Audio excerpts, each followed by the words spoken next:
আসসালামু আলাইকুম রহমাতুল্লাহি অবরকাতু। সম্মানিত বন্ধুগণ, যে যেখান থেকে আজকে আমাদের ধারাবাহিক কোরআনের রিডিং শিক্ষা ক্লাসটি দেখতেছেন, সকলকে জানাই আন্তরিক শুভেচ্ছা ও অভিনন্দন। সম্মানিত বন্ধুগণ, আজকে আমরা সূরা ইয়াসিনের 13 নাম্বার আয়াত থেকে কোরআনের রিডিং শিখার চেষ্টা করব। সকলেই আমার সাথে গভীর মনোযোগ সহকারে পড়ার চেষ্টা করবেন। أعوذ بالله من الشيطان الرجيم بسم الله الرحمن الرحيم إذ أرسلنا হামজা জাল জের ইদ জালের উপর সাকিন হয়েছে।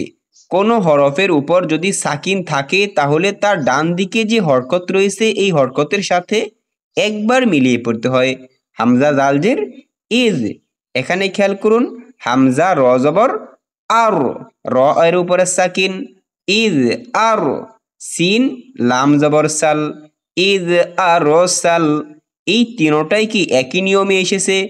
ইজ এটা সাকিনওয়ালা হরফ, আর এটাও সাকিনওয়ালা হরফ, সাল এটাও কি সাকিনওয়ালা হরফ। ইজ আর সাল, নুন আলিফ জবর না, এখানে জবরের বাম পাশে খালি আলিফ, এক আলিফ লম্বা হওয়ার কথা, কিন্তু এখানে 3 আলিফ পরিমাণ লম্বা করে পড়েছি, কারণ মাদের হরফের পরে লম্বা হামজা এসেছে। আমরা শিখেছিলাম যে মাদের হরফের পরে যদি গোল হামজা থাকে তাহলে এক আলিফের স্থলে 4 আলিফ পরিমাণ লম্বা করে পড়তে হয়, আর মাদের হরফের পরে যদি লম্বা হামজা থাকে তাহলে 3 আলিফ পরিমাণ লম্বা করে পড়তে হয়। এখানে যেহেতু মাদের হরফের পরে লম্বা হামজা এসেছে, এজন্য এখানে 3 আলিফ পরিমাণ লম্বা করে পড়েছি। ইদ আরসালনা, হামজা জের ই, লাম ইয়া জবর লাই, ইলাই, হাজেরিহি, ইলাইহি, মিম সা পেশ মুস, ইলাইহি মুস, নুন ইয়া জবর নাই, ইলাইহি মুস নাই, নুন জেরে নি, মুস নাইনি, ফা জবর ফা, কাফ জাল জবর কাজ, জাল জবর জা, কাল্লা, জালের উপর তাসদিদ হয়েছে, এজন্য দুইবার ব্যবহার হয়েছে। প্রথমবার তার ডান দিকের হরকতের সাথে, দ্বিতীয়বার তার নিজের সাথে।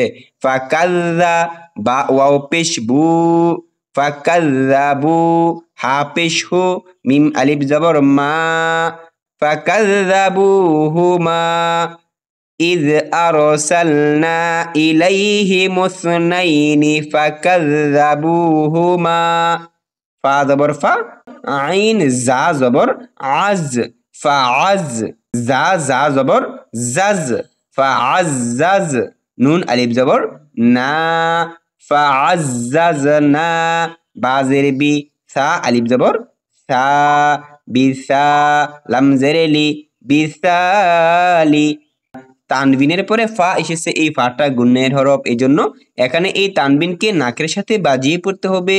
বিসালিন, ফা জবর ফা, উফ আলিফ জবর ক, ফাক, লাম ওয়াও পেশ লু, ফাকালু, বিসালিন ফাকালু, ইন্না, হামজা নুন জের ইন, নুন আলিফ জবর না, ইন্না, হামজা জের ই, লাম ইয়া জবর লাই, ইলাই, কাপ মিম পেশ কুম, এখানে প্রথম মিমের সাথে না মিলে দ্বিতীয় মিমের সাথে মিলিত হয়েছে, কারণ সাকিন এবং তাসদিদ পাশাপাশি এসেছে।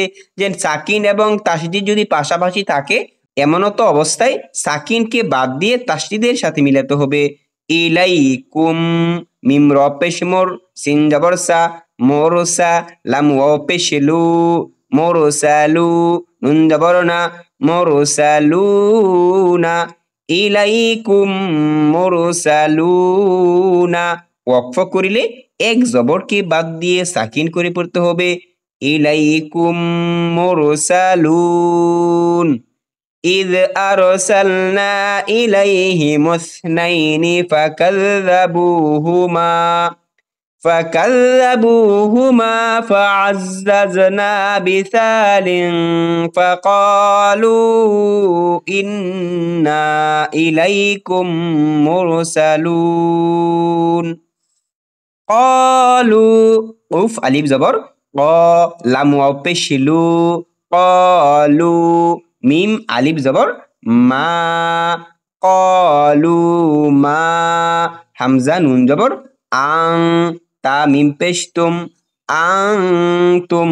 হামজা লাম জের ইল, লাম আলিফ জবর লা, ইল্লা। বা জবর বা, শিন জবর শা, বাশা। র মিম দুই পেশ রুম, বাশারুম। মিম সাজের মিস, লাম পেশলু, মিসলু। নুন আলিফ জবর না, মিসলুনা। قالوا ما أنتم إلا بشر مثلنا قالوا ما أنتم إلا بشر مثلنا قالوا ما أنتم إلا بشر مثلنا وما أنزل الرحمن। ওয়াও জবর ও, মিম আলিফ জবর মা। এখানে এক আলিফের স্থলে তিন আলিফ, কারণ মাদের হরফের পরে লম্বা হামজা। অমা, হামজা নুন জবর আং, নুন সাকিনের পরে যা এসেছে, এই জন্য এখানেও গুণা করে পড়তে হবে আং। যা জবর যা, লাম র জবর লার, আং জালার। র হা জবর রহ, মিম খারা জবর মা, রহমা। নুন পেশনু, রহমানু। মিম নুন জের মেং, এখানে নুন সাকিনের পরে শিন এসেছে, এই জন্য এখানেও নুন সাকিনকে গুণা করে পড়তে হবে মেং। শিন ইয়া জবর শাই, হামজা দুই জের ইন, শাই ইন।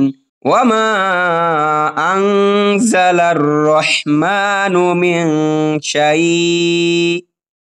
সম্মানিত বন্ধুগণ, আমি আশা করি আমরা যদি প্রতিদিন অল্প অল্প করে চেষ্টা করি, ইনশাআল্লাহ আমরা অল্প সময়ের ভিতরে কোরআনুল কারীমকে শুদ্ধভাবে পড়তে পারবো। সকলের প্রতি দোয়া এবং ভালোবাসা রেখে আজকের ক্লাস এখানে শেষ করলাম। আসসালামু আলাইকুম ওয়া রাহমাতুল্লাহি ওয়া বারাকাতুহু।